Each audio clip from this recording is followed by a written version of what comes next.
compartir la Vamos palabra. a terminar el primer capítulo de la primera carta de Pablo a Timoteo. Amén. En el programa anterior habíamos leído Primera de Timoteo, capítulo 1, del 1 al 11, y ahora terminamos ese capítulo, ¿sí? Del 1 al 11. Del 1 al 11 fue el programa anterior. Y del 12 al 20 lo leemos ahora para terminar el capítulo 1 de la primera carta de Pablo a Timoteo. Como toda la palabra de Dios es útil, dice la Escritura, así que toda la Inspirada por palabra Dios. es inspirada por Dios y es útil para enseñar, redarguir, corregir, instruir en Amén. justicia, a fin de que todo hombre esté enteramente preparado, sea perfecto y enteramente preparado para toda buena obra. Así nos perfecciona el Señor, nos limpia, nos santifica con su palabra. Por eso vamos a leer la palabra y dice así. Amén. Primera de Timoteo, capítulo 1, verso 12 al 20. Doy gracias al que me fortaleció, a Cristo Jesús nuestro Señor, porque me tuvo por fiel, poniéndome en el ministerio. Habiendo yo sido antes blasfemo, perseguidor e injuriador, mas fui recibido a misericordia, porque lo hice por ignorancia, en incredulidad. Pero la gracia de nuestro Señor fue más abundante con la fe y el amor que es en Cristo Jesús. Palabra fiel y digna de ser recibida por todos, que Cristo Jesús vino al mundo para salvar a los pecadores, de los cuales yo soy el primero. Por esto fui recibido a misericordia, para que Jesucristo mostrase en mí, el primero, toda su clemencia, para ejemplo de los que habrían de creer en él para vida eterna. Por tanto, al Rey de los siglos, inmortal, invisible, al único y sabio Dios, sea honor y gloria por los siglos de los siglos. Amén.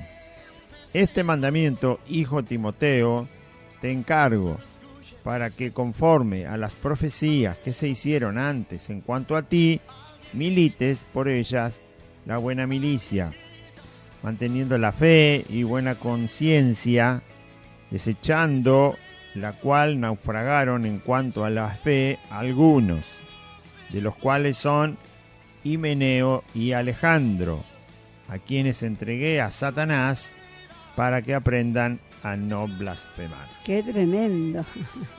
Los entregó a Satanás. ¿Qué tal estos muchachos? Así nomás, ¿eh? Pablo Lo entregó lo a Satanás. entregó a Satanás. Así Esto no ya molestan más. Esto no tienen solución, dijo. No quieren saber nada con Cristo. ¿Y quién dijo que no, no? Muchos Así dicen, que ay, no. Devolvéselo a su dueño.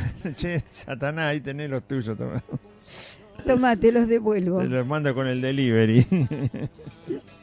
Qué tremendo. Bueno, gloria a Dios. No, ¿quién dijo que no hay que juzgar y no reprender? Claro, eso es un juicio que hizo sobre ¿Sí? Himeneo y Alejandro. Exactamente. Ahora, cuando lleguemos al versículo, lo vamos a leer más detallado para sacarle más El jugo el jugo como a la a naranja, la palabra del Señor. Sí, que nos hace bien. que nos hace bien todo. Gloria a Dios. Consumirla todo. ¿no? Bueno, entonces, primera carta de Pablo a Timoteo, su compañero de trabajo, de servicio, de evangelismo, de obra misionera, de fundar congregaciones, de preparar ministros, pastores, edificar a los hermanos. Timoteo estuvo mucho tiempo, no todo, pero mucho tiempo con el apóstol Pablo. Instruido en el evangelio para el servicio por el apóstol Pablo, Amén.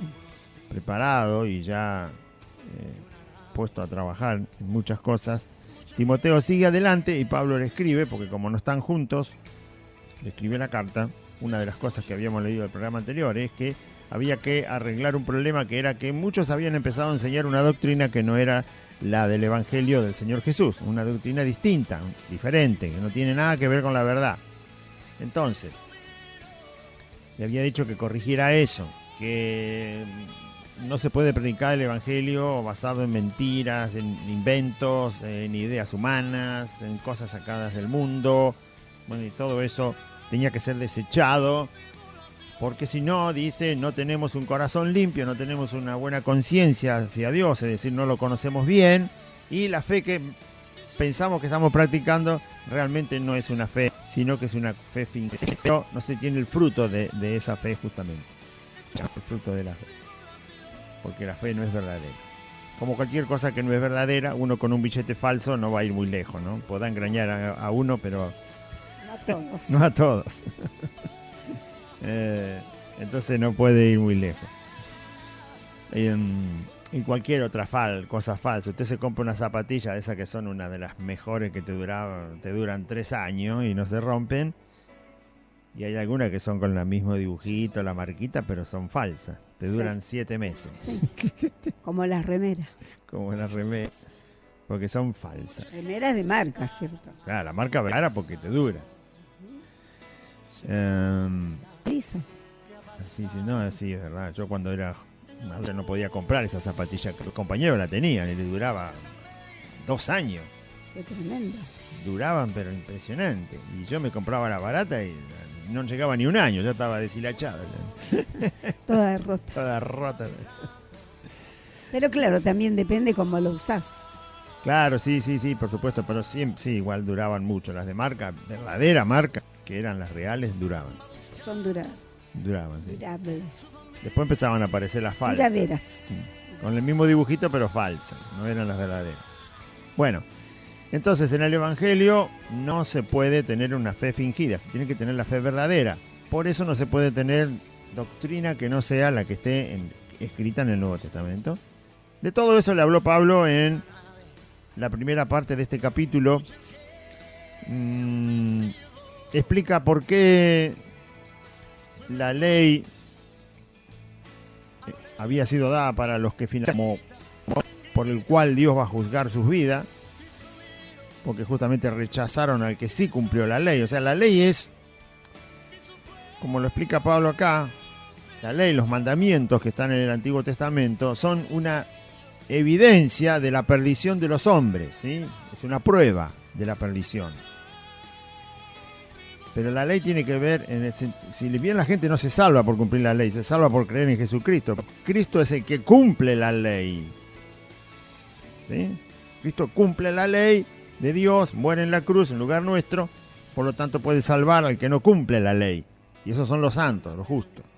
Pero el que no es un pecador arrepentido y que se ha puesto bajo la sangre de Cristo para tener la vida eterna en el cielo, tiene un problema, porque la ley lo condena, conozca o no conozca la ley lo condena, y cuando muere, porque no quiere recibir a Cristo, se va a encontrar con que la ley lo sigue condenando, y aunque no es salvo por cumplir la ley, rechazó a aquel que sí cumplía la ley. O sea, se podía sacar de encima la maldición de la ley si hubiera creído en Jesucristo cuando estaba vivo, y no lo quiso. Entonces son cosas que Dios va a usar sí o sí, porque Él mismo lo dice en el juicio, para explicarle a los perdidos por qué. ¿Sí? Por eso Jesús dijo bien clarito, el que quiere, porque lo cuestionaban a Cristo, ¿no? Cuando estaba predicando, los enemigos de Cristo le decían, es tuya, no es de Dios, qué sé yo, le decían que hablaba por cuenta de Él. Entonces Jesús le responde y le dice, el que quiere hacer la voluntad de Dios, va a saber si mi doctrina es, y yo hablo por mi propia cuenta. Se refería a que ellos lo acusaban de tener una doctrina que no tenía nada que ver con Dios, sino una doctrina humana. Y Jesús dijo, el que quiera hacer la voluntad de Dios sabrá si mi doctrina es de Dios o si hablo por mi propia cuenta. Cuando uno rechaza la palabra de Dios, está rechazando a Dios. Dijo eso. Si la persona ama la voluntad de Dios, si quiere hacer la voluntad de Dios, aún sin conocer demasiado a Dios, pero tiene el deseo, entonces cuando escuche mi doctrina se va a dar cuenta que Dios, al aceptar esa doctrina que es de Dios y la está escuchando, está aceptando a Dios. Finalmente la persona termina reconociendo a Cristo como el Hijo de Dios y Salvador de su alma al escuchar el Evangelio. Porque en su corazón está el deseo de la voluntad de Dios. Aunque, bueno, como contó Aide en el testimonio, ¿no? sea, no entiendo nada, pero esta es la palabra de Dios, esto me tiene que cuidar, esto de alguna manera me tiene que proteger. Hay algo acá que yo quiero y aunque no lo entiendo, yo sé que es lo que necesito. Es el deseo de tener, como cuando uno tiene frío, quiere un abrigo. Es el deseo de tener algo que se necesita. En este caso es la palabra de Dios. Por eso los que rechazan a Dios también rechazan sus mandamientos. Siempre van a rechazar sus mandamientos y su palabra. Llegado el día del juicio, ahí van a estar los mandamientos para que la persona que vaya a la condenación entienda que rechazó a Dios, rechazando también sus mandamientos, rechazando también su palabra y rechazando también a su Hijo Jesucristo.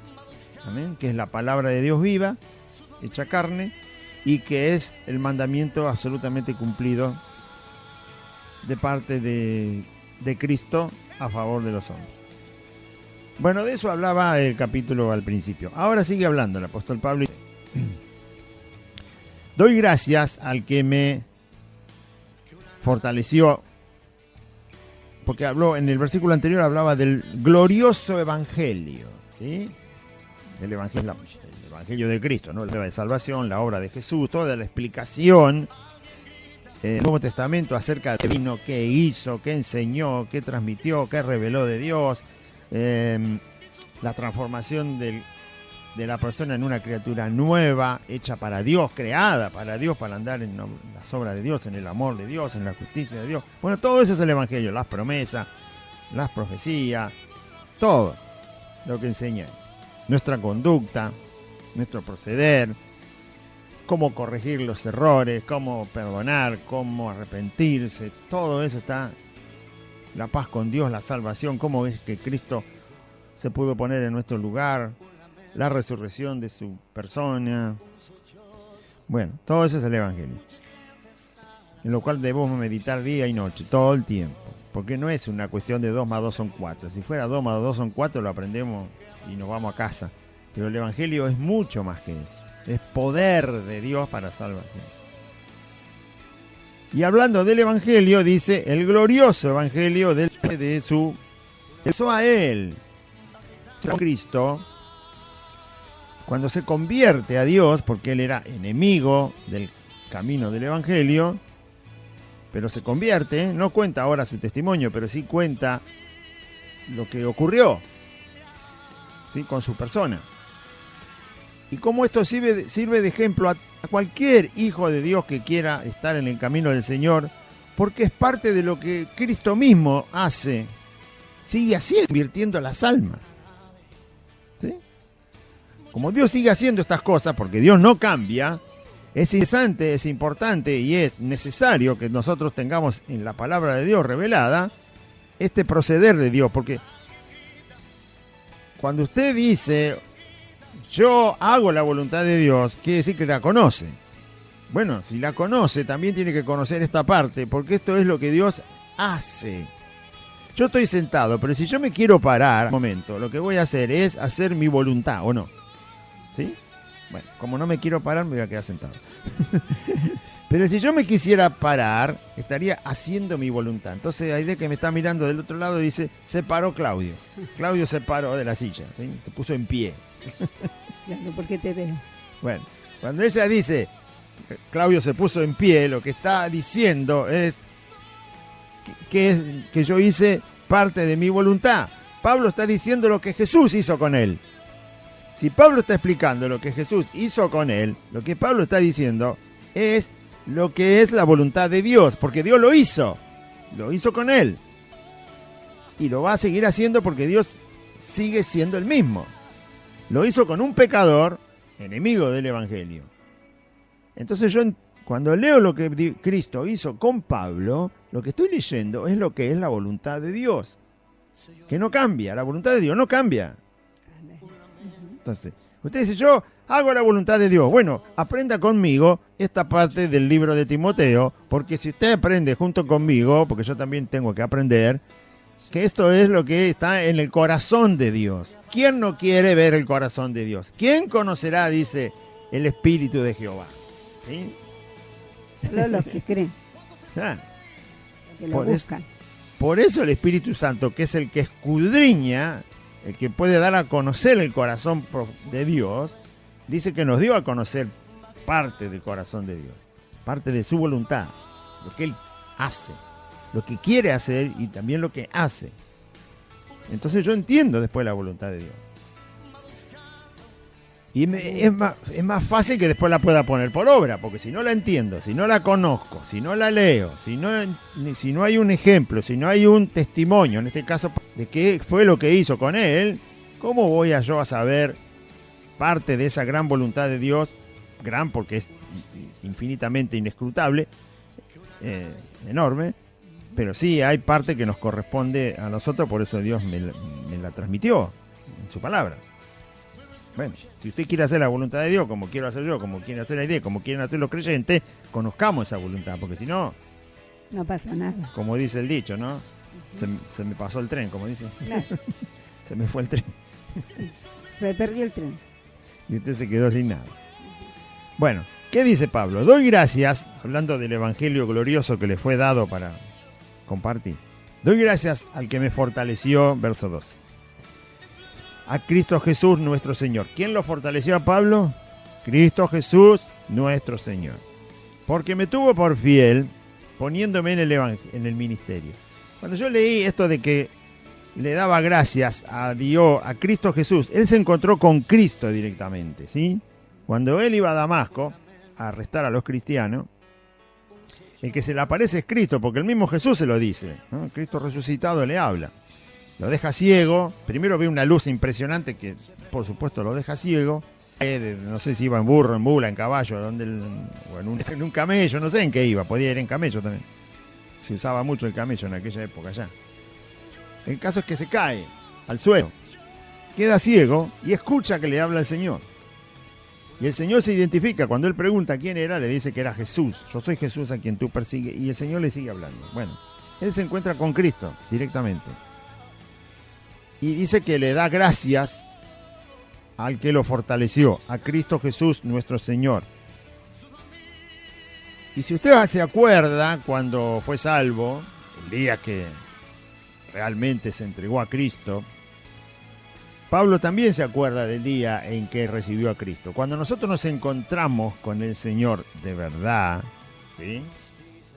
Cuando de verdad nos encontramos con Cristo, exactamente lo que Pablo dice acá, que le da gracias a Cristo porque lo fortaleció. ¿Porque lo fortaleció para qué?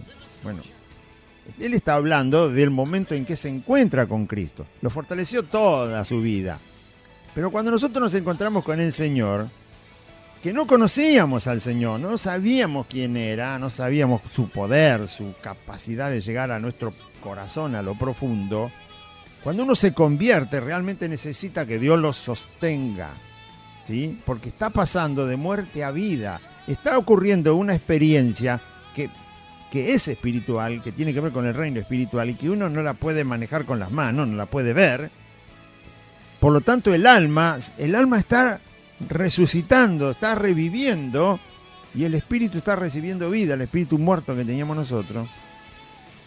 Pablo realmente necesitó ser fortalecido por Dios cuando se encontró con Cristo, por eso lo nombra a él, a Cristo Jesús nuestro Señor, porque se encontró con él. No pone la palabra Dios, sino pone la palabra Cristo Jesús.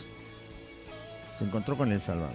Así nosotros también, el día que nos encontramos con Cristo, fuimos fortalecidos por el Señor, porque si no nuestro corazón explotaba, ¿no? Sí. Si no nos fortalecía el Señor, es una experiencia que el cuerpo humano no la conoce. No es como ponerte abajo la ducha todos los días, ya sabés lo que es eso, pero cualquiera lo sabe, está preparado, ¿no? Pero llegar a la conversión y a que el Espíritu Santo venga a nuestro corazón porque nos arrepentimos y recibimos por la fe a Cristo es una experiencia que no la conocíamos, no sabíamos. Sería casi desmayarse cuando uno se convierte, si no fuera porque Dios fortalece nuestra vida. Y es verdad, doy gracias al que me fortaleció, a Cristo Jesús nuestro Señor. ¿Por qué? Porque me tuvo por fiel poniéndome en el ministerio. Cuando uno se convierte, lo que menos piensa es que va a poder estar en el camino de Cristo, ¿sí? Y servir a Cristo. Nos vemos tan débiles, pasando de pecadores perdidos, de un alma, de un espíritu muerto, a ser ahora un hijo de Dios, perdonado, santificado, hecho justicia en nuestra vida para delante de Dios. Y uno no piensa que puede servir a Cristo. No, piensa que no. Piensa que vaya a saber, tenemos que ser casi ángeles perfectos para empezar a servir a Cristo. Pero Pablo dice que él la experiencia que tuvo es que Cristo lo fortaleció, se convierte, lo sostiene Cristo, como a cualquier pecador que se arrepiente, y lo tuvo por fiel, lo tuvo como algo que se puede usar en las manos de Dios. ¿Qué cosa no se puede usar en las manos de Dios? Cualquier cosa. Pero cuando uno se encuentra con Dios no lo sabe, lo empieza a comprender después. Por eso Pablo lo cuenta. Porque si no, usted se piensa que usted es como dice en el mundo, lamentablemente, un cero a la izquierda. No, en la mano de Dios no hay un cero a la izquierda. Discúlpeme, pero en la mano de Dios, aunque no haya nada, Dios hace cosas. Aunque no haya nada. Dios toma la nada en sus manos, que no hay nada, y hace lo que quiere Él.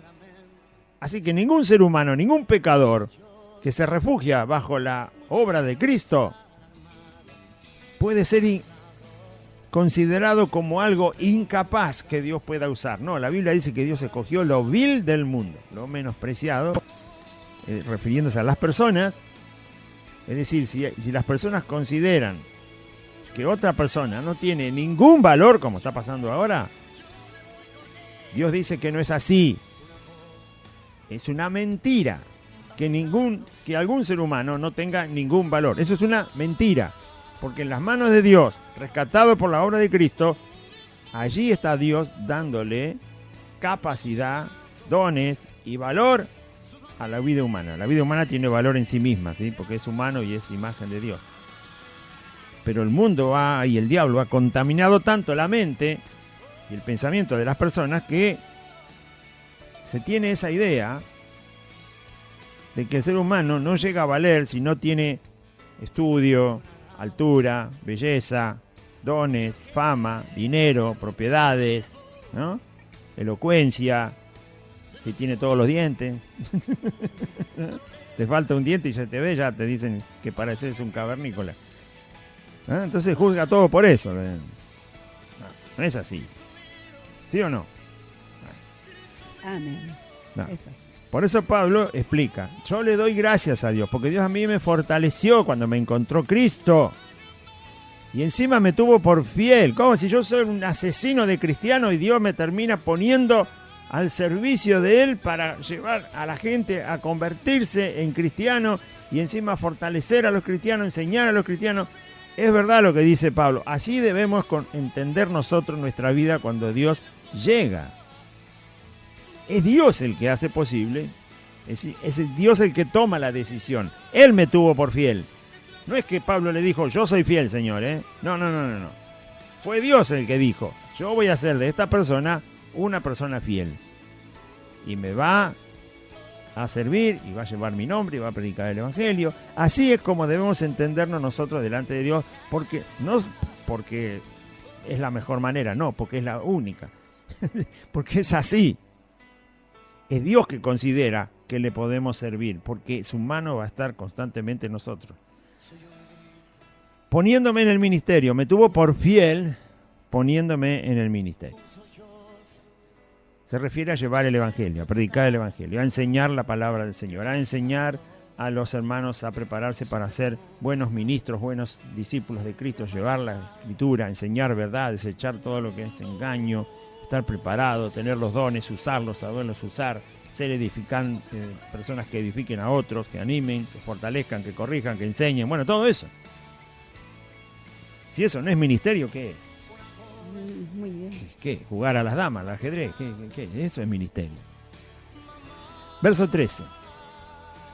Explica la situación en la cual lo encontró el Señor. Habiendo yo sido antes blasfemo, mire qué lindo muchacho.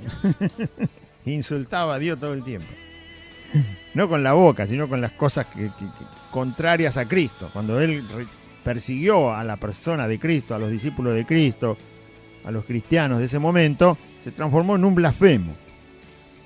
¿Sí? Porque estaba haciendo cosas que ensucian el nombre de Dios y lo que Dios había hecho a través de Cristo. No lo estaba respetando. Yo fui antes fui blasfemo, fui perseguidor, es decir, en el sentido contrario. En el sentido contrario, o por lo menos alcanzando al que va en un sentido para frenarlo, eso también es perseguidor. Y también injuriador, es decir, que decía mentiras, que era engañoso Pablo. Es decir, así lo encontró Cristo.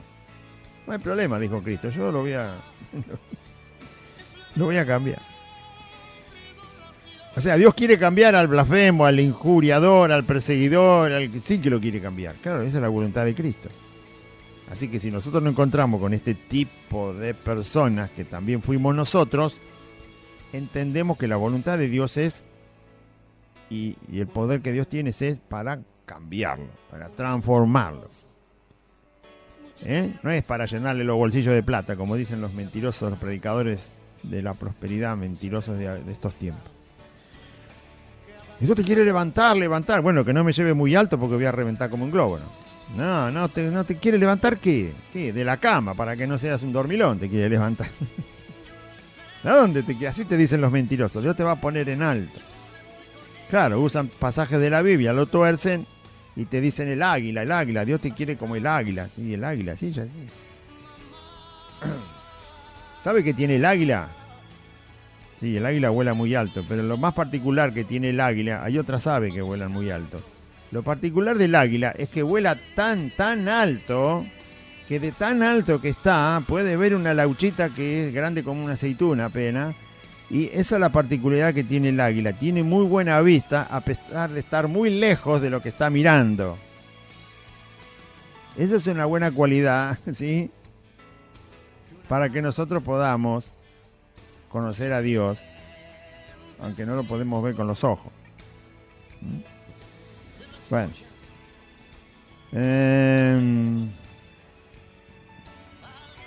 Dice, claro que vuela alto el águila. Alas como las águilas. Claro que sí. Pero el águila no vuela porque tiene ganas, ¿no? ¿Sabe por qué vuela? Porque está buscando comida. Es raro, porque el águila, si vuela más bajo, está más cerca de esas lauchitas que se quiere comer. Sin embargo, no, ella vuela alto para ver las lauchas. Vuela alto. ¿Por qué? Bueno, porque es un símbolo de que nosotros tenemos que estar apartados del mundo para poder ver mejor a Dios, para poder conocerlo mejor a Dios.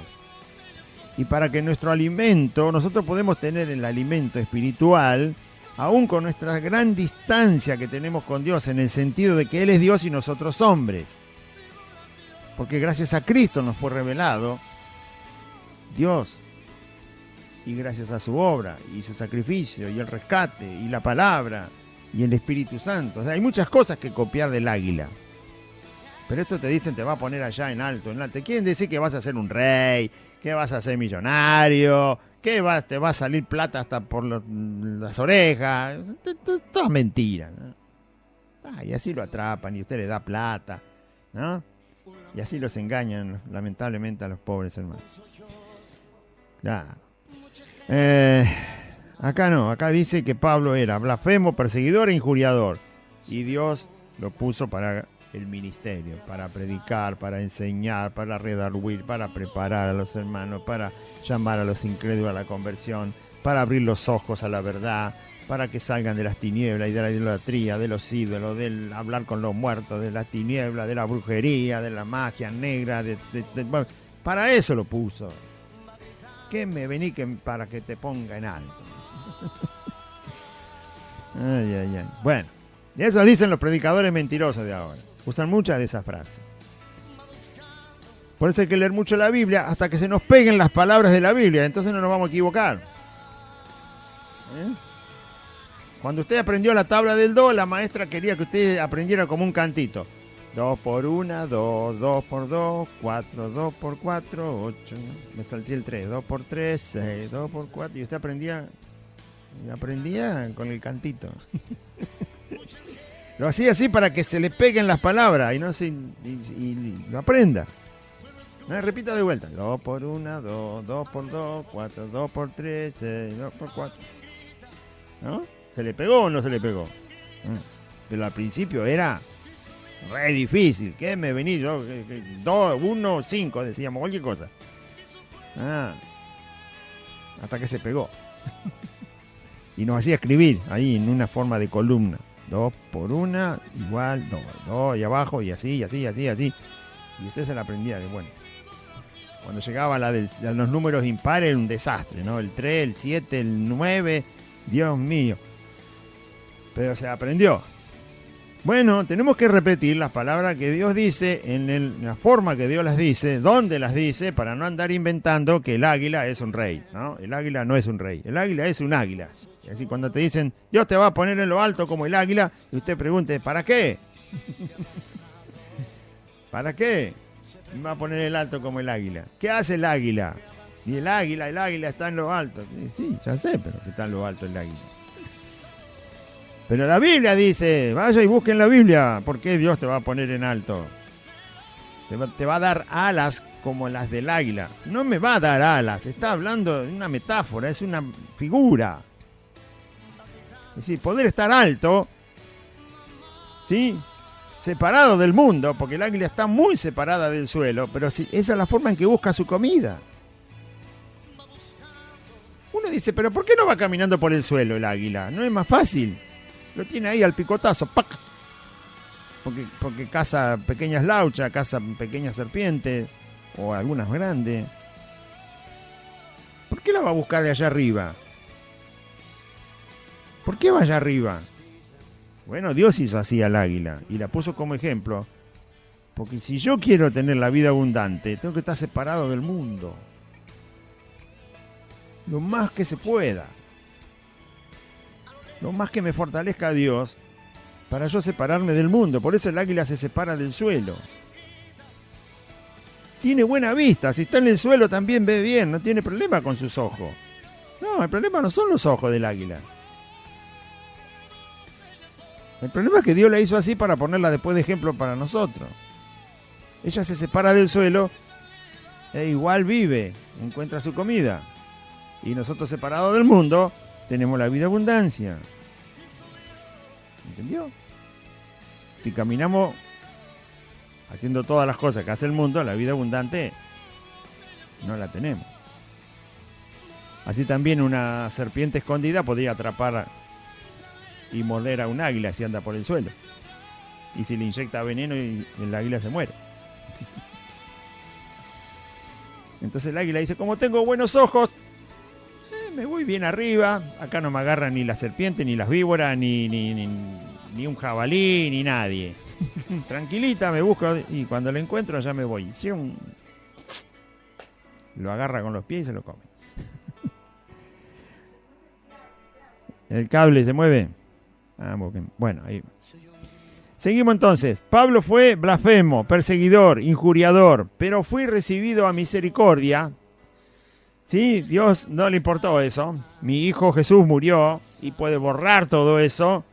Así que lo recibió con misericordia al apóstol Pablo cuando se convirtió, porque lo hice por ignorancia, en incredulidad. Él estaba en incredulidad, todavía no había creído y además ignoraba quién era Jesucristo, ignoraba lo que había hecho Jesús en la cruz pagando los pecados de todos los hombres. Por lo tanto, su condición no la tomó en cuenta Dios. ¿Sí? Dios va a buscar al pecador. ¿Está esperando que el pecador sea un angelito? No, lo va a buscar y no lo toma en cuenta porque lo va a ir a buscar para salvarlo. Para poner la sangre de su hijo sobre su vida. Porque si no, nosotros no le predicaríamos a la gente. ¿Por qué es importante esto? Porque puede ser que Dios me ponga a predicarle a un asesino, a un violador, a un secuestrador, a un engañador, estafador, a un corrupto, a personas de lo peor que hay en el mundo. Entonces yo no le predico a uno que tiene una religión falsa, a un sectario. Entonces Estoy hablando de los que nunca escucharon el Evangelio, ¿no? Porque hay algunos que lo escucharon y son así igual, pero bueno, porque son falsos. Estoy hablando del que nunca lo escuchó. Entonces, si no fuera Dios así, si la voluntad de Dios no fuera así, si no fuera como Pablo lo está explicando que le pasó a él y que le va a pasar a cualquier pecador que Dios vaya a rescatar, entonces yo no sabría a quién predicarle. Ya tendría un problema. Jesús me dice, anda a predicar, y yo le digo, no sé a quién. Como el programa anterior que Jesús le dijo, amá a tu prójimo, y el otro le dijo, y no sé quién es mi prójimo. Entonces Jesús me manda a predicar y yo no sé a quién. No, pero la Biblia dice que sea como sea que esté el pecador, se le tiene que llevar el Evangelio y Dios se va a encargar de recibirlo a misericordia. Es decir, ¿se arrepiente? Bueno, ahí está mi misericordia y yo lo tomo. ¿Por qué? Porque el pecador está en ignorancia y está en incredulidad. Entonces la misericordia de Dios actúa cuando se le predica el Evangelio, se le da a conocer a la persona de Jesucristo el Salvador, la obra de la cruz. Y entonces ahí la persona, si cree, es recibido a misericordia. Si no cree, todavía sigue con su vida. Pero Dios es esa parte de su voluntad. ¿Amén? Por eso no podemos nosotros elegir a quién predicarle. No, en cuanto se da la oportunidad, la persona que se le empieza a hablar y quiere escuchar el Evangelio, se le predica. Y si no quiere escuchar y se va, bueno, se vaya. Pero la elección, no podemos hacer nosotros elección de predicar este sí, este no. ¿Quién necesita el Evangelio? Todos los que no son verdaderos hijos de Dios necesitan el Evangelio. Todos. Alto, bajo, chino, rubio, enfermo, sano, moribundo, rico, pobre, quien sea. En la cárcel, afuera de la cárcel, donde sea. Menos los muertos. Todos los demás necesitan el Evangelio si es que no son verdaderos hijos de Dios. Pero la gracia de nuestro Señor, verso 14, fue más abundante con la fe y el amor que es en Cristo Jesús. La gracia de nuestro Señor, o sea, el favor de Dios, la mano de Dios haciendo cosas en nosotros, fue más abundante con la fe. La fe la tiene Pablo. La fe Cristo se la da a la persona y la persona la tiene que usar. Tenemos que usar la fe que el Señor nos da. Él es el autor, es el que la genera, ¿sí? El que le da, el que crea la fe, por así decirlo, o inicia la fe en un corazón, es Cristo. O sea, con la fe y el amor en Cristo Jesús, la gracia de Dios fue abundante, es decir, empezó a recibir un montón de cosas. Lo primero que recibimos nosotros de la gracia de Dios es la salvación en Cristo. Es lo primero. Si no recibimos eso, no podemos recibirla ninguna otra cosa. Y la gracia de Dios empieza a acercarnos su palabra para que recibamos la fe, que todo eso lo hace la gracia de Dios. Oír su palabra, retenerla, recibir la fe por su palabra y por esa fe que su palabra genera en nosotros, recibir a Cristo. Esa es la primera acción de la gracia de Dios en nosotros. Una vez que la fe está en nosotros, ya también tenemos el amor de Cristo en nosotros. Y ahora la gracia de Dios es más abundante. Esto quiere decir que la mano de Dios empieza a hacer más cosas en nosotros. ¿Entiende? Es muy fácil de entender. Es como usted cuando aprendió un oficio o lo que sea. Empezó, era un novato, no sabía nada. Y no sé, le enseñaron a manejar una máquina o a hacer un tejido o a coser o soldar o lo que sea. Le empiezan a enseñar, ese que le está enseñando está usando gracia sobre su vida, ¿sí? Le está enseñando, le está teniendo paciencia, le está acomodando los errores, está tomando tiempo, ¿sí? Explicando, mostrando, qué sé yo. Bueno, todo eso es el que le enseña. Y usted va aprendiendo y entonces en el primer paso aprendió algo. Y entonces como ve que aprende su maestro que le enseña el próximo paso, la próxima cosa. ¿Sí o no? Y a medida que va aprendiendo le enseña más. Bueno, la gracia es abundante. La obra de la mano de Dios en nosotros abunda más cuando ya la fe y el amor están en nosotros. Porque nosotros vemos que la fe hizo algo que ya no sabíamos lo que era la fe. Por eso dice que no debemos aprovechar la gracia de Dios para crecer, porque Dios va a dar más, así lo dice Cristo, al que tiene se le dará más, y al que no tiene, aún lo que piensa tener le será quitado, y al que más tiene, más se le va a demandar. Entonces hay una abundancia en la mano de Dios por su gracia que tiene para con los que son de Cristo, de seguir dando a sus hijos crecimiento, fortaleza, fe, valentía, coraje, discernimiento, sabiduría, dones, entendimiento, verdades que están en su palabra. Es una abundancia, es una cosa que no termina nunca. ¿Cómo se puede quedar quieto? Usted que es cristiano. No se conforme con nada. La mesa del Señor es una mesa que sobreabunda. Sobreabunda, sobreabunda, no termina. Nunca. Son cosas de arriba, dice Pablo. Son cosas que tiene Cristo. ¿Cómo no las vamos a pedir? ¿Cómo no las vamos a buscar? Tanto abundó la gracia de Dios cuando la fe y el amor de Cristo estuvo en Pablo, abundó más todavía la gracia. Quiere decir que Dios se puso a hacer un montón de cosas con Pablo.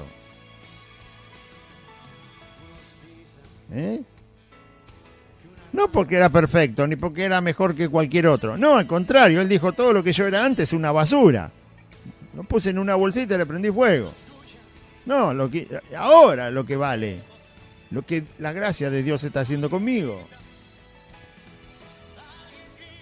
Entonces, la gracia de nuestro Señor fue más abundante. ¿Qué? ¿Acaso la gracia de Dios no es abundante? Sí, no, pero él se refiere a que fue más abundante en él, en ese ser humano que se llamaba Pablo. Cuando la gracia llegó a mi vida y llegó con la fe que Cristo me dio para creer en él y el amor de Cristo estuvo ya en mi vida, entonces lo que yo recibí de la gracia de Dios fue cada vez más y más. Abundó la gracia. Y la verdad es que Pablo recibió mucho de la gracia de Dios, porque recibió mucha revelación de la persona de Dios, de la persona de Cristo, del sacrificio, de lo que hizo Jesús allí en la cruz en favor de la humanidad. Recibió muchísimas cosas que nos cuesta mucho entender. No todo, pero hay cosas que son muy enraizadas, tienen una profundidad en la persona de Dios que, bueno, los teólogos se han pasado siglos escudriñando todo aquello que a Pablo le fue revelado para escribirlo. Quizás si Pablo estaba vivo le era sencillo a él, pero bueno, porque a él se le fue revelado de una manera sobrenatural por el mismo Cristo resucitado. Si él lo pudo escribir es porque obviamente lo entendía a la perfección. Como yo puedo escribir algo y es porque estoy transmitiendo algo que ya entiendo. Por eso lo puedo escribir. Pablo escribió porque lo entendía perfectamente. Bueno, esa es la abundancia. Y esa es la voluntad de Dios para todos sus hijos todavía. Y es la misma. Es que la gracia de Él abunde más en nosotros. Porque ya nos dio la fe y el amor de Cristo, dice acá. Verso 15. Palabra fiel y digna de ser recibida por todos. ¿Qué palabra? La que va a decir ahora, la que voy a leer. Palabra fiel y digna de ser recibida por todos. Esto significa que no es mentira. Una palabra fiel es una palabra que no es mentira, ¿sí? ¿Sabe eso? Bueno. Es decir, que lo que va a decir ahora tiene 2 puntos. Que Cristo Jesús vino al mundo para salvar a los pecadores, de los cuales yo soy el primero. Bueno, ese es un agregado que puso él, ¿no? Se posicionó como el peor de los pecadores. Pero la palabra fiel y digna de ser recibido por todos es que Cristo Jesús vino al mundo para salvar a los pecadores. Usted tiene que saber y yo tengo que saber que Cristo Jesús vino principalmente a salvar a los pecadores. ¿Sí? Hizo muchas otras cosas. Sanó enfermos, libertó a los oprimidos por el diablo, anunció las buenas nuevas. Pero su cuerpo, su persona, tenía que hacer algo, además de enseñar, sanar, resucitar muertos, liberar a los demoniados, hacer milagros, prodigios, maravillas, cosas impresionantes, ¿sí? Caminar arriba del agua, multiplicar panes, peces, darle órdenes al mar, al viento. Bueno, además de todo eso que hizo Cristo, había algo que era lo principal para lo cual vino, y era salvar a los pecadores. O sea, morir, derramar sangre, derramar su vida y salvarnos, ¿sí? Y pagar en Él, en su propia vida, en su propio cuerpo, en su propio ser, el castigo y la condenación de todos los hombres, para que cualquiera de los hombres pueda recibir la salvación. Entonces, eso era lo principal que Jesús vino a hacer. Lo demás también lo iba a hacer, pero si no hacía lo principal, todo lo demás iba a quedar como un simple recuerdo de esta gran persona maravillosa que estuvo entre nosotros, y no nos iba a salvar. No, tenía que salvarnos por sobre todas las cosas. Y luego todo lo demás que Él hizo nos quedó como una vida ejemplar, que puede ser observada, atendida, que puede ser tomada como ejemplo, como fundamento para nuestras acciones, como algo posible. Si usted no sabe que algo es posible, no le va a dedicar tiempo, ¿no? Si es imposible, ¿para qué le va a dedicar tiempo? ¿Qué quiere, cruzar el océano nadando? Es imposible. Ay, por eso no va, ¿vio? Porque si yo le digo, ¿por qué no se va mañana ahí al Río de la Plata y empieza a cruzar hasta que llega a Australia? ¿Sabes cuántos kilómetros hay, no? Debe tener como 18.000 kilómetros nadando por el medio del océano. ¿Por qué no va? Nadando, no con un barquito. No, nadando. ¿Usted sabe nadar? Bueno, vaya a nadar. ¿Sabe por qué no va? Porque no se puede. No se puede ir nadando hasta Australia. Nadie puede. Y no va porque no se puede. Entonces no le dedica tiempo. Por más que sepa nadar, o sea, campeón olímpico, no lo va a hacer. Bueno, si algo es imposible, ¿para qué le vamos a dedicar tiempo? ¿Para qué vamos a gastar tiempo? Fuerza, recursos, no. Pero cuando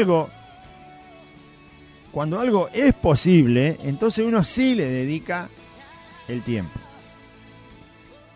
Palabra fiel y digna de ser recibida por todos, que Cristo Jesús vino al mundo para salvar a los pecadores, de los cuales yo soy el primero. Y hablando de esto, de que cuando algo es posible, la vida de Cristo, además de salvarnos, la vida reflejada de Cristo en los evangelios, por quienes vivieron con Él y sus testigos, nos da el ejemplo de que sí es posible. Entonces sí le dedico tiempo. Por eso Cristo también dejó una vida ejemplar, absolutamente perfecta en esta tierra. Fue la única vida perfecta en esta tierra, la de Cristo Jesús, nuestro Señor. Entonces yo observo algo posible, la vida de Cristo en los evangelios. Analizo algo que es posible, la vida de Cristo en los evangelios. Veo, observo, aprendo de algo posible que ocurrió, la vida de Cristo en los evangelios. Entonces sí que vale la pena dedicarle tiempo a la vida de Cristo que está en los evangelios, ¿entiende? Porque ya hubo un ejemplo y ese ejemplo es real. Entonces uno le dedica tiempo. Ahora, si usted me dice, hermano Claudio, ¿sabe qué? Usted está atrasado. Todos los días sale gente nadando del Río de la Plata hasta Australia y cruzan el Atlántico. ¿No se enteró? Bueno, si usted me dice eso, entonces yo mañana voy y empiezo a nadar. Pero ¿sabe qué? Es imposible. Así que le voy a decir a usted que es un absurdo. No voy a dedicar tiempo a eso porque es imposible. Le voy a dedicar tiempo a la vida de Cristo porque es una vida posible. Porque estuvo el ejemplo. Porque fue real. Entonces vale la pena poner los ojos ahí. Pero claro, las congregaciones primero bailan, danzan, ponen carteles, globitos, guirnalda, asado, choripán, traen la pizza, la torta y después dicen, leemos un versículo, hermano, así nos vamos con toda la bendición. ¿Qué bendición? Se van con el colesterol por las nubes. ¿Qué bendición? ¿Ah? ¿Qué bendición si no escudriña la palabra? ¿Qué vida tiene como ejemplo? Pablo dice, yo tengo la de Cristo. Y les puedo decir que vale la pena. tengo la de Cristo como ejemplo, así que imítenme a mí como yo imito a Cristo. Mi modelo de vida lo saqué de Cristo, que es total y absolutamente posible. No a la perfección del 100% por la debilidad humana, pero sí es posible. El carácter, la forma, la verdad, la fidelidad, la fe, todo lo que Dios nos pide es posible, porque si no, ¿para qué me lo pide? ¿Para qué me lo pide Dios si no es posible? ¿Por qué me pide Dios el ejemplo de Cristo en mi vida si es imposible? Si fuera imposible, Dios diría, mirá, es imposible, así que no te molestes. No, me lo pide porque es posible. Por eso Pablo dijo, imiten a Cristo. Yo lo imito al Señor. Esa es la vida que estoy tomando, de ejemplo. Así que se las puedo mostrar. Imítenme a mí como imito a Cristo. No era Él el ejemplo, era Cristo el ejemplo. Entonces, pero Él dice, yo estoy siguiendo el ejemplo de Cristo.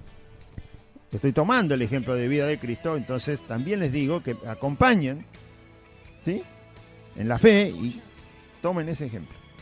Bueno, ya se me empezó a molestar el cable. Ahí está. Palabra fiel y digna de ser recibida por todos, que Cristo Jesús vino al mundo para salvar a los pecadores, de los cuales yo soy el primero, decía Pablo, por la forma en que vivía antes de conocer a Cristo y por la claridad que tenía de lo que era el pecado, ¿sí? Tenía tanta claridad, tanta revelación de lo pecaminoso que es el corazón del hombre y de cómo es la humanidad, que entonces dijo, bueno, yo soy casi el ejemplo, el mal ejemplo de lo que es un humano. Y Dios tuvo misericordia de mi vida.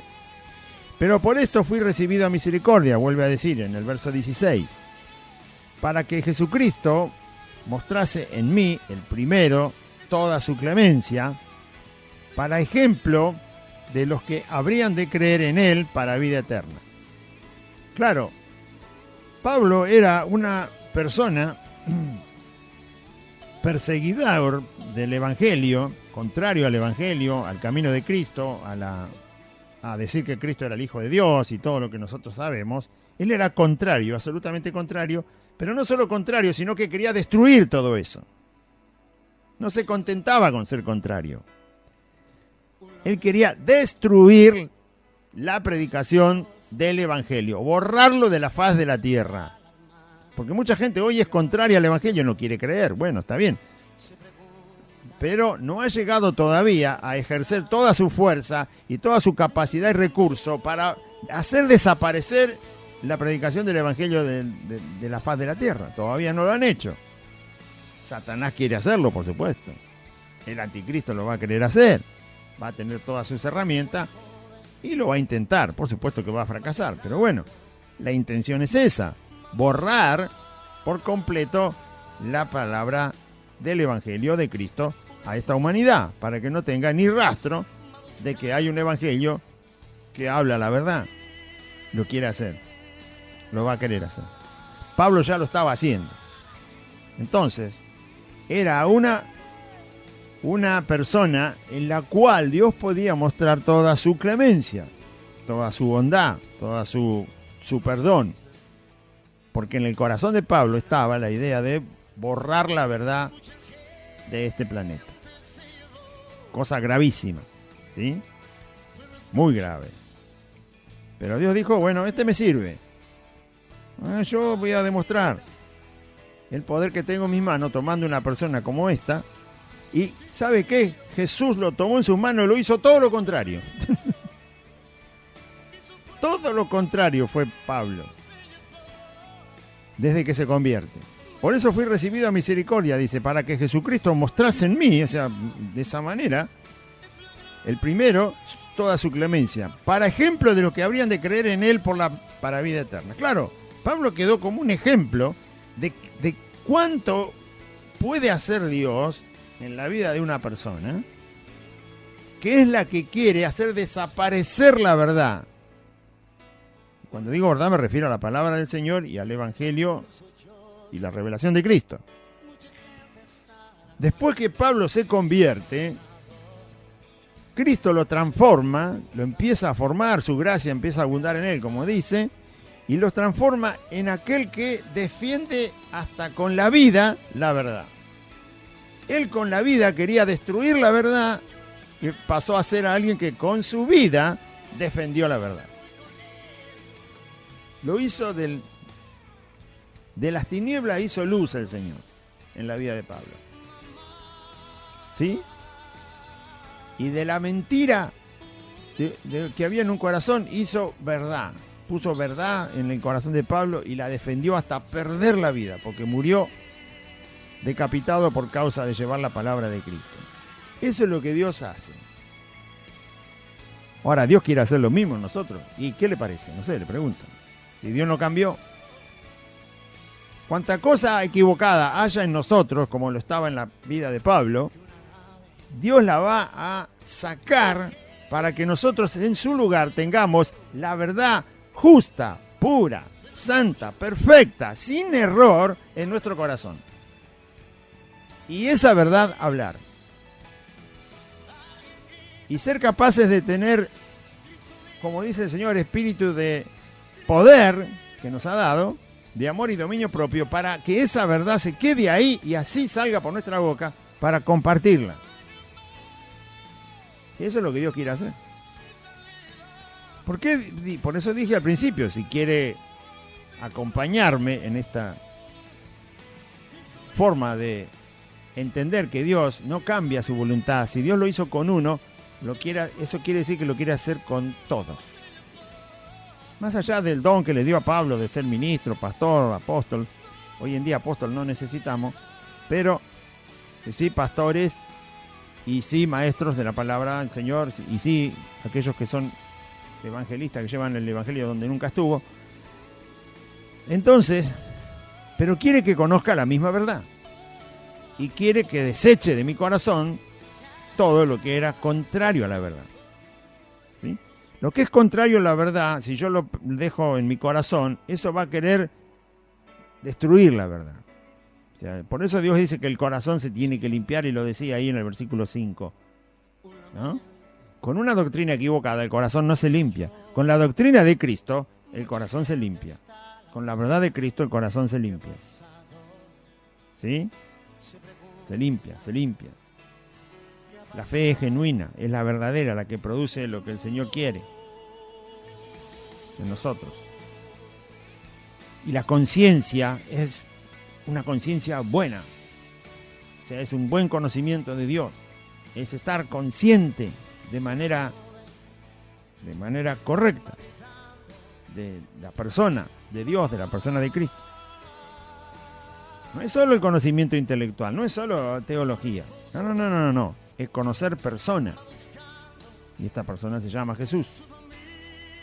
Es conocer la voluntad expresada en palabras, sí, pero de Jesús, que está vivo, que reina, que es soberano. Verso 17. Por tanto, al Rey de los siglos,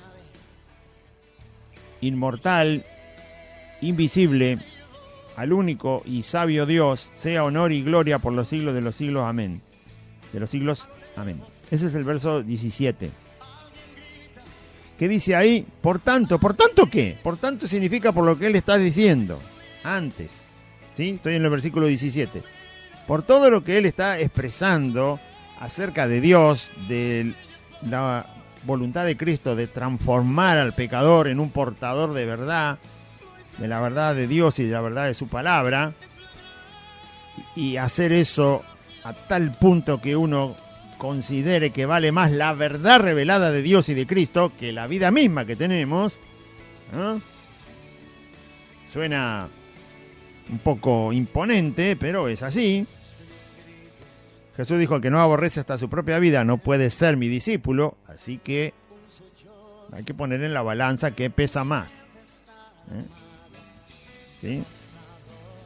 Si la vida propia que tenemos es un regalo de Dios, o el Señor Jesús, y aprender de Él. Entonces, por todo lo que Él había dicho antes, eso que nos hace conocer a Cristo, su bondad, su poder, la fe que nos dio, la gracia obrando en nosotros constantemente, la misericordia, la clemencia, la grandeza de Dios, todo eso merece lo que Él dice. Por tanto, al Rey de los siglos, el Señor, a Él que es un Rey inmortal, es decir, no perece, Dios tiene la vida, Él es la vida, Él es el Rey invisible, dice Pablo, Él es el Rey único, es decir, no hay otro como Él, no hay alguien comparable a Él, Él es el Rey sabio, ¿sí? Él es Dios. A Él sea el honor, es decir, a Él hay que exaltar, de Él hay que hablar, de Él hay que enseñar, de Él hay que tomar ejemplo, a Él hay que someterse, a Cristo Jesús, nuestro Señor y Salvador, a Él, el honor es a Él, la iglesia se tiene que reunir por causa de Él y debe honrarlo a Él, a Cristo. ¿Sabe por qué lloran? Estos ministerios falsos que ahora no pueden abrir la puerta y llenar la silla, porque no se reunían en nombre de Cristo. Por eso lloran, porque no se reunían en el nombre de Cristo, se reunían en el nombre de ellos mismos, se reunían en el nombre de las multitudes, se reunían en el nombre del poder numérico de una congregación, se reunían en el nombre del lugar físico que tenían. ¿Por qué voy a llorar yo por algo que no perdí? ¿Usted llora por algo que no perdió? Le pregunto. ¿Por qué se lamenta de algo que no perdió? No, la gente se aflige cuando pierde algo, no cuando lo tiene.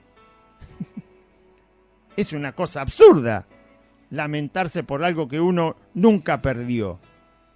Pero usted los escucha a estos sinvergüenzas de apóstoles, profetas, falsos, predicadores falsos, ministros falsos del Evangelio, están con una cara que ay, esto se va a terminar, quédese tranquilito hermano que ya vamos a estar reuniditos, quédese que están ahí como chicos que se le cayeron los caramelos en el arroyo, ¿no? Se les nota que perdieron algo, sí, se les nota porque están con una cara, con un lamento. Y encima, para no perder la costumbre, dicen, aprovechen y mándenos a la caja del banco que tenemos la cuenta de la iglesia, los fondos, el dinero.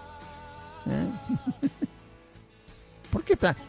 No se puede usted lamentar. Usted tiene 10.000 pesos en el bolsillo. Si sale a la calle y los pierde, entonces se va a afligir.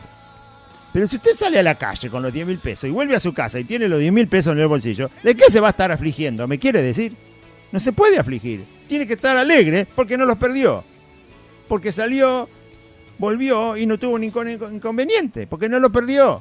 ¿Por qué se lamentan? ¿Por qué se entristecen estos que tienen las grandes congregaciones? Vacías y cerradas porque les está prohibido congregarse. Porque perdieron algo. El verdadero Hijo de Dios no está lamentado por eso. Porque la iglesia se reúne por causa de Cristo. Y si bien eso ahora, el verdadero Hijo de Dios, se lo han prohibido porque no dejan reunir ni siquiera la madre con el hijo, ¿sí? Pero el verdadero cristiano sabe que se reúne por causa de Cristo. Y eso es voluntad de Dios.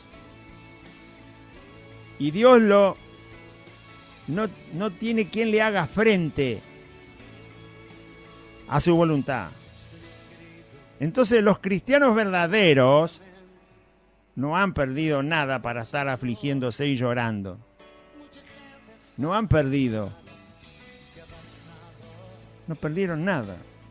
Porque los verdaderos cristianos no buscan multitudes, no buscan templos, no buscan ser aplaudidos, no buscan ser engrandecidos por los hombres, no buscan los aplausos de los hombres, no buscan ser dueños de las personas y manipular gente. Por lo tanto, nunca perdieron eso porque nunca lo quisieron, porque nunca lo desearon, porque nunca eso es la voluntad de Dios. Por lo tanto, los verdaderos cristianos no están afligidos por eso.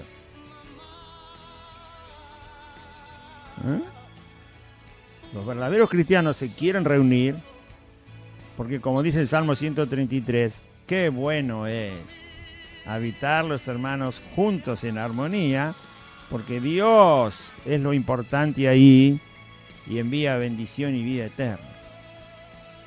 Y porque cuando el verdadero cristiano está reunido, Jesús dice, ¿saben qué?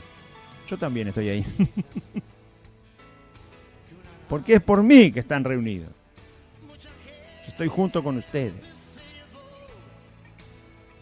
Lo único que extrañamos los verdaderos hijos del Señor en este momento que no nos dejan reunir es la comunión con los hermanos y el verdadero Cristo. Solo eso. Es una comunión que solo ocurre en ese momento porque estamos los hermanos juntos y en armonía. Pero extrañamos algo que Dios dice que está ahí. No extrañamos ni la multitud, ni el templo, ni los aplausos, ni la alfombra roja, ni la fama, ni el estar arriba en la plataforma, ni ser aplaudido, ni las orquestas, ni las guirnaldas, ni los asados. No extrañamos nada de eso porque nunca nos hemos reunido para eso. Amén. Si no le alcanza el versículo, se lo leo de vuelta. Por tanto, al rey, ¿a quién?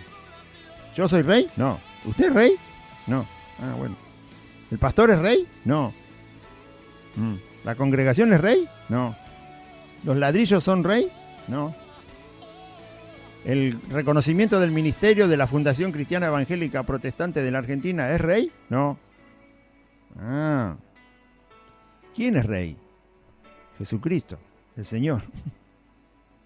Por lo tanto, al Rey de los siglos, inmortal. ¿Usted es inmortal? No. Bueno, no voy a empezar otra vez con la lista, ¿no? ¿Yo soy inmortal? No. Se refiere a Cristo. Al Rey de los siglos, inmortal, invisible, al único y sabio Dios, a Él sea el honor y la gloria por los siglos de los siglos. Amén. ¿Sabe qué? Aunque el diablo quiera mantener cerradas todas las iglesias de todo el mundo durante todo el tiempo, al Rey de los siglos, inmortal, invisible, al único y sabio Dios, el honor va a seguir siendo de Él y la gloria va a seguir siendo de Él. Amén. Aunque mate a todos los verdaderos cristianos, el diablo, la gloria va a seguir siendo de Dios. No va a poder hacer nada. Lo bueno de esto es que los falsos predicadores no pueden predicar. Eso es lo bueno. Eso es lo bueno. Que los falsos predicadores fueron humillados. Iglesias cerradas, sillas vacías.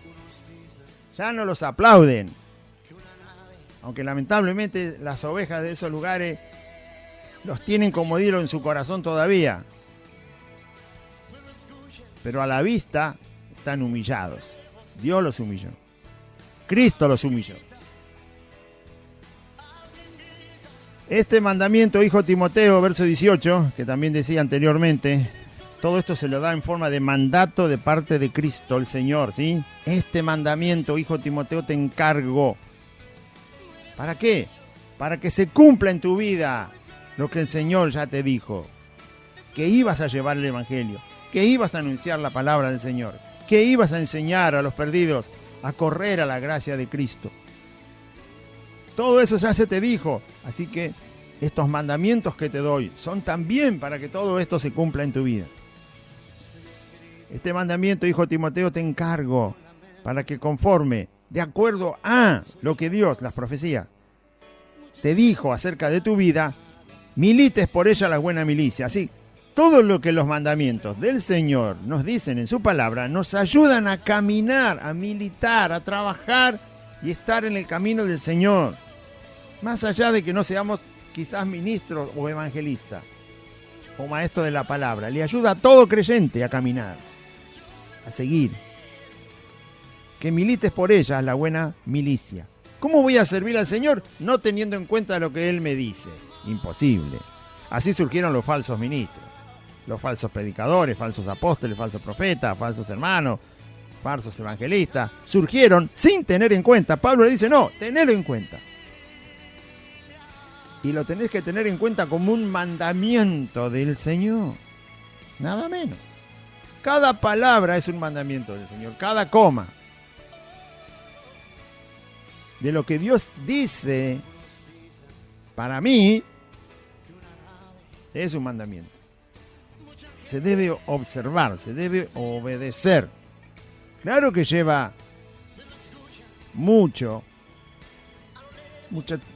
tarea esto, lleva mucho trabajo, lleva mucha humillación de nuestro corazón, arrepentimiento, pero es un mandamiento.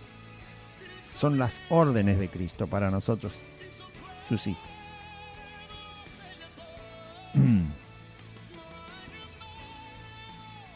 Por ejemplo, hoy en día, ¿no? El famoso digo porque muchos lo conocen, versículo que Dios le dijo a Jeremías: Jeremías, clama a mí y yo te responderé, Jeremías, y te mostraré, Jeremías, cosas grandes y ocultas que tú no conoces, Jeremías.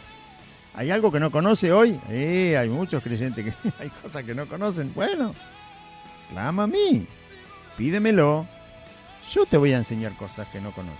Yo te voy a explicar, yo te voy a hacer entender.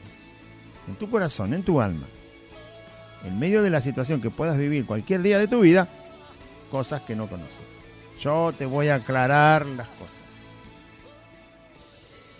Este mandamiento, hijo Timoteo, te encargo para que conforme a las profecías que se hicieron antes en cuanto a ti, milites por ellas la buena milicia, ¿sí? El buen camino en la fe en Cristo. Manteniendo la fe, ven, no así nomás, no. Verso 19, ¿manteniendo qué? La fe y la buena conciencia, cosas que ya había dicho antes, que solo se tienen si la doctrina es la del Evangelio de Cristo que ya está escrita, y no agregando doctrinas distintas. Mantén la fe y la buena conciencia, y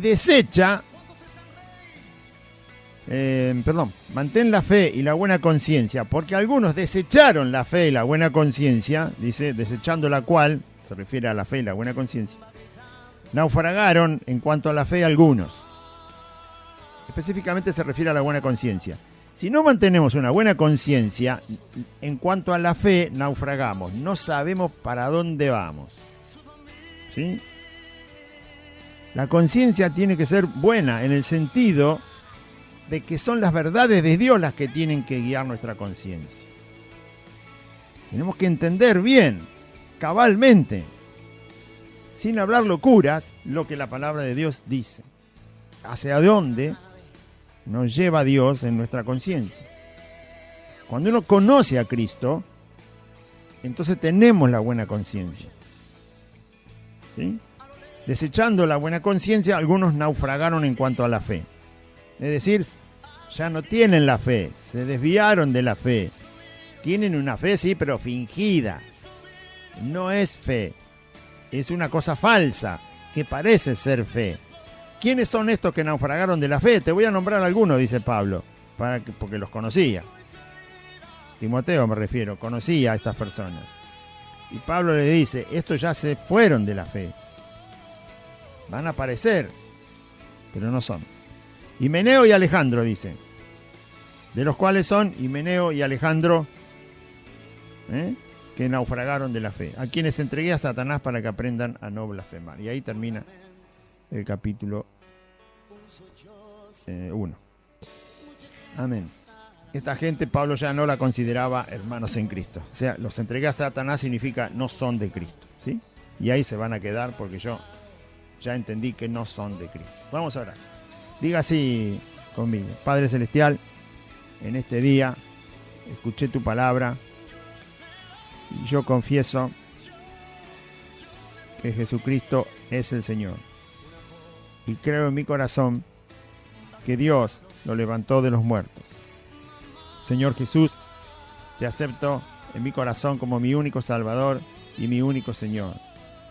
Te agradezco por perdonar todos mis pecados. Límpiame, Señor, de toda maldad. Dame tu Espíritu Santo. Perdona todos mis pecados. Y anota mi nombre, Señor, en el libro de la vida. Te doy gracias por ser mi Salvador. Renuncio a Satanás, a los demonios, al mundo, al pecado, a la voluntad de mi carne y a la muerte y a la enfermedad. Te doy gracias, Señor, en el nombre de Jesús. Amén. Y amén. Muy bien, audiencia, recuerde los números de teléfono 11 51 42 0674 11 51 32 51 80 y 11 60 23 61 67. La página de internet es radiolabuenasemilla.com. El Instagram, que lo inauguramos hoy, Buenas Nuevas AM 1380. Y bueno, próximamente vamos a reiterar la reunión cuando tengamos noticia de que las autoridades, y creo que ya es pronto, gracias al Señor, podamos estar reunidos, sí, porque en grandes grupos no lo van a permitir, pero sabemos que en pequeños grupos sí. Que la gracia de Dios esté con todos ustedes, que Dios les bendiga y confíe en Jesucristo siempre.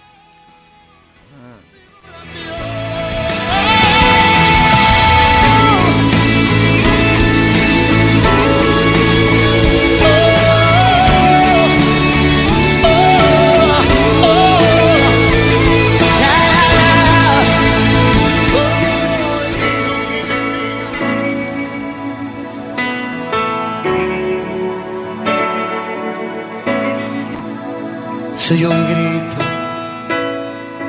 un lamento, un sollozo. Mucha gente está alarmada. ¿Qué ha pasado? Se preguntan. ¿Qué ha pasado?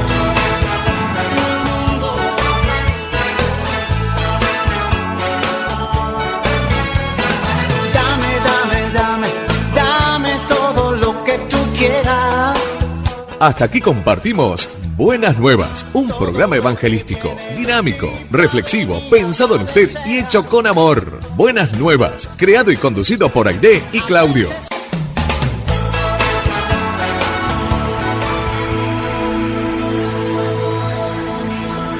Tú eres el gozo, tú eres mi paz. Tú eres la fuente inagotable.